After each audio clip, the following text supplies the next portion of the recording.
बातमीपत्राच्या या भागात आपलं पुन्हा स्वागत। आता बातम्या पाहूयात विस्तारानं। पिकाची नोंदणी करण्यासाठी राज्य सरकारनं शेतकऱ्यांसाठी ई-पीक ॲप सुरू केलंय। मात्र या ॲपवर पीक नोंदणी करताना अनेक तांत्रिक अडचणी येतात।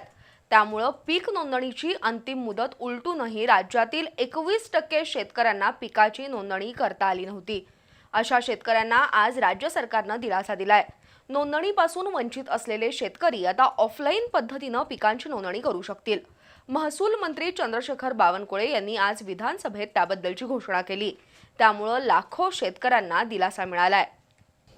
राज्यातील लाखो शेतकऱ्यांनी अजूनही ई-पीक ॲपवर आपल्या पिकांची नोंदणी केलेली नाही। अनेक तांत्रिक अडचणींमुळे शेतकरी आपल्या पिकांची नोंदणी ऑनलाईन करू शकले नाहीत। पिकांच्या नुकसानीचे पंचनामे, शासकीय योजनांचा लाभ आणि पीक कर्ज मिळवण्यासाठी ई-पीक नोंदणी बंधनकारक आहे। त्यामुळे हजारो शेतकऱ्यांसमोर मोठी समस्या निर्माण झाली होती। या पार्श्वभूमीवर महसूल विभागानं ऑनलाईन सोबत ऑफलाईन पीक नोंदणीची प्रक्रिया सुरू करावी अशी मागणी आमदार विक्रमसिंह पाचपुते यांनी विधानसभेत केली। त्याला महसूल मंत्री चंद्रशेखर बावनकुळे यांनी सकारात्मक प्रतिसाद दिलाय। ऑनलाईन नोंदणी झाली नसलेल्या शेतकऱ्यांना 15 जानेवारीपर्यंत ऑफलाईन पद्धतीने पीक नोंदणी करण्याची मुभा देण्यात आली आहे। या निर्णयामुळे लाखो शेतकऱ्यांची चिंता दूर झाली आहे।